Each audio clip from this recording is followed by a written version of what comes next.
আসন্ন ত্রয়োদশ জাতীয় সংসদ নির্বাচন উপলক্ষে গাজীপুর ৫ আসনের কালীগঞ্জ এলাকায় বিএনপির মনোনীত প্রার্থীর পক্ষে নির্বাচনী উঠান বৈঠক অনুষ্ঠিত হয়েছে। শনিবার বিকাল ৪টায় বালিগাঁও সাহেব আলীর ইটা খেলা সংলগ্ন মাঠে এই বৈঠক আয়োজন করা হয়। কালীগঞ্জ প্রতিনিধি মোহাম্মদ শাহনেওয়াজ জানান, উঠান বৈঠকটি শুরু হয় পবিত্র কোরআন তেলাওয়াতের মাধ্যমে, যা করেন হাফেজ শেহাব। অনুষ্ঠানটি সভাপতিত্ব করেন কালীগঞ্জ পৌর বিএনপির ৫ নং ওয়ার্ড সভাপতি মোহাম্মদ মাজম মাহমুদ। সঞ্চালনা করেন কালীগঞ্জ পৌর বিএনপির আহ্বায়ক কমিটির সদস্য মোহাম্মদ সালাউদ্দিন আহমেদ।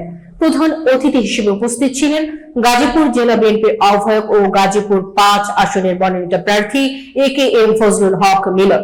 বিশেষ অতিথি হিসেবে উপস্থিত ছিলেন মনোনীত প্রার্থীর সহধর্মিণী শম্পা হক। উঠান বৈঠকে কালীগঞ্জ উপজেলা ও পৌর বিএনপির ৫ নং ওয়ার্ড বিএনপি এবং অঙ্গ সংগঠনের নেতৃবৃন্দ অংশগ্রহণ করে। বৈঠকে প্রার্থী ও দলের নেতৃত্ব ভোটারদের সঙ্গে সরাসরি মতবিনিময় করে সমর্থনের আহ্বান জানান।